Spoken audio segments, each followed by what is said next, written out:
Have you ever woken up in the middle of the night feeling like someone was in the room with you, or caught a familiar scent that instantly reminded you of someone who's passed away?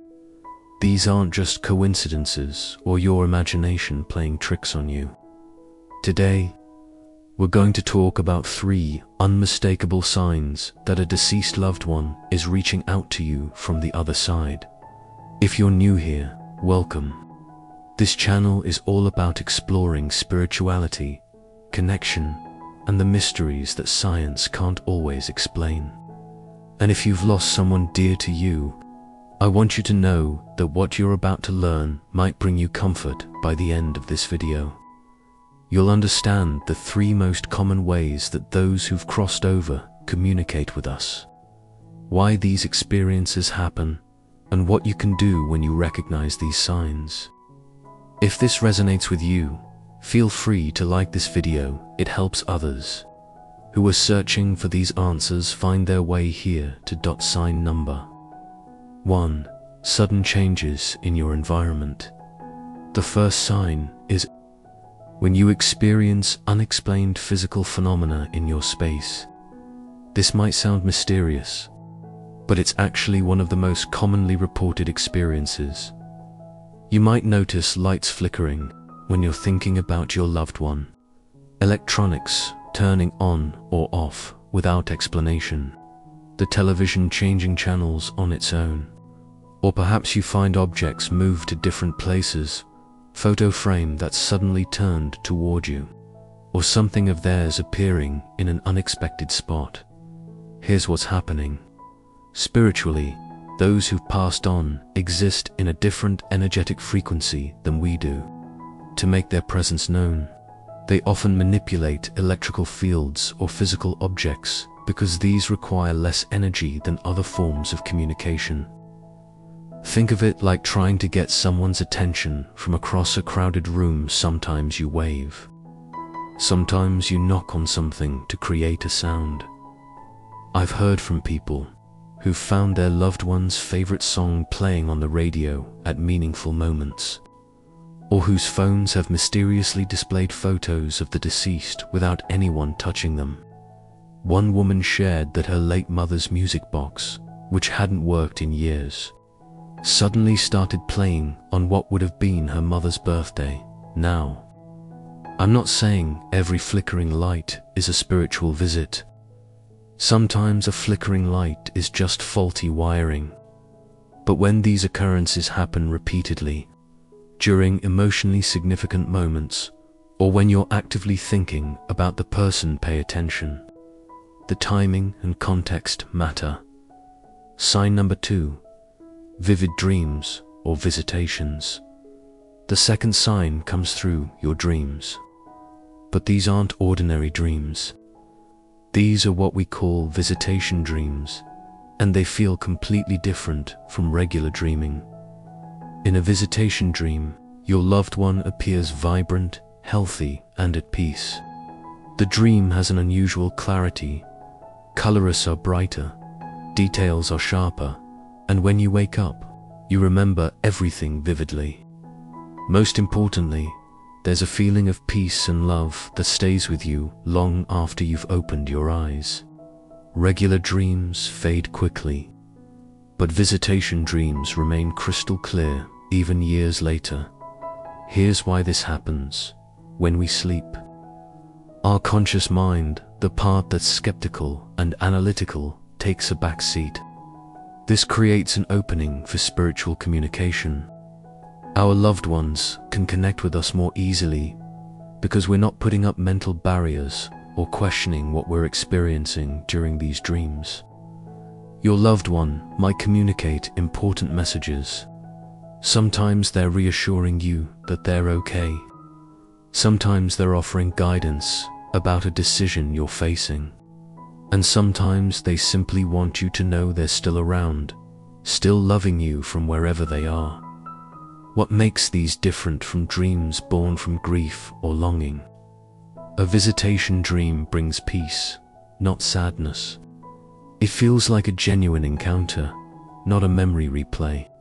And there's often a sense that they came with a specific purpose to comfort you, to say goodbye if they couldn't before, or to celebrate an important moment in your life with you. One thing I've noticed is that these dreams often occur during transitional periods. Maybe you're going through a difficult time and need guidance. Maybe you've just accomplished something they'd be proud of. Or maybe it's an anniversary, birthday, or holiday. The timing is rarely random. Sign number 3, sensing their presence. Through your physical senses. The third sign involves your physical senses picking up on their presence in unexpected ways. This is perhaps the most personal and emotionally moving sign. You might suddenly smell their perfume or cologne, even though no one around you is wearing it. You catch the scent of their favorite flowers, their cooking, or even something uniquely associated with them, like cigar smoke, a specific soap, or the smell of their workshop.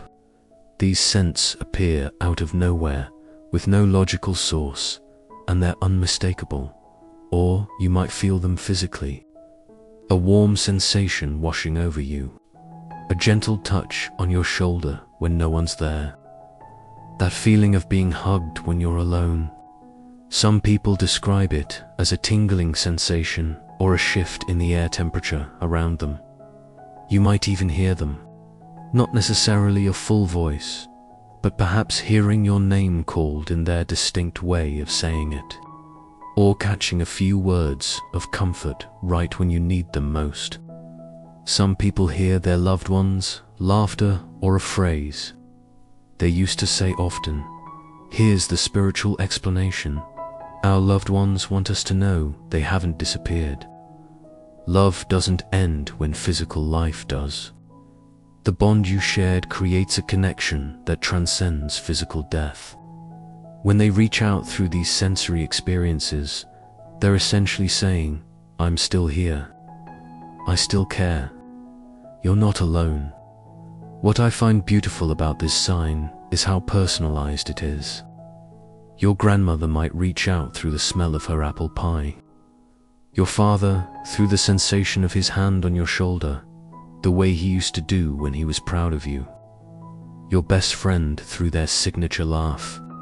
These aren't generic experiences, they're tailored specifically to your relationship. It's also worth mentioning that these experiences often happen when you're feeling particularly low or when you're at a crossroads needing guidance. It's as if they have a sense of when you need them most. Take what resonates, leave what doesn't. But many people report that these sensory experiences arrive at precisely the right moment. Practical application. Now that you know these 3 signs, what should you do with this information? First, stay open but grounded. If you experience any of these signs, take a moment to acknowledge them. You don't have to analyze them to death or convince yourself it was just your imagination. Simply notice. And if it brings you comfort, accept it as a gift. Second, create space for connection. This doesn't mean you should obsess or constantly seek signs that can actually block genuine communication. But you can set aside quiet moments to think about your loved one. Talk to them out loud if that feels right, or simply sit in a peaceful space and be receptive. Meditation can be particularly helpful here. Third, keep a journal of these experiences. Write down what happened, when it happened, and how it made you feel. Over time, you might notice patterns. Maybe they visit on specific dates, or when you're facing particular challenges. This isn't about proving anything to anyone else. It's about understanding your unique connection with them. And here's something important. You don't have to wait passively for signs. You can invite connection by looking at photos, sharing memories with others who knew them, or visiting places that were meaningful to them. Sometimes this opens the door for them to reach back. Finally, remember that not receiving obvious signs doesn't mean your loved one isn't at peace or doesn't love you. Everyone's spiritual journey is different. Some people are more sensitive to these experiences than others.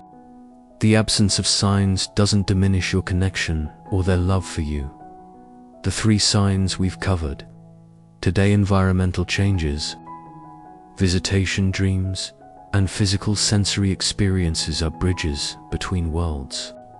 They're reminders that love is stronger than death, and that the people who mattered to us continue to matter, even when we can't see them with our physical eyes. If you've experienced any of these signs, I'd love to hear about it in the comments. Sharing these stories not only validates your experience, but might bring comfort to someone else who's wondering if what they experienced was real. And if you found this helpful, you might also want to watch my video on understanding the different stages of grief from a spiritual perspective. I'll link it for you. Thank you for being here and for trusting me with this tender topic. Until next time, take care of yourself and stay open to the connections that surround you.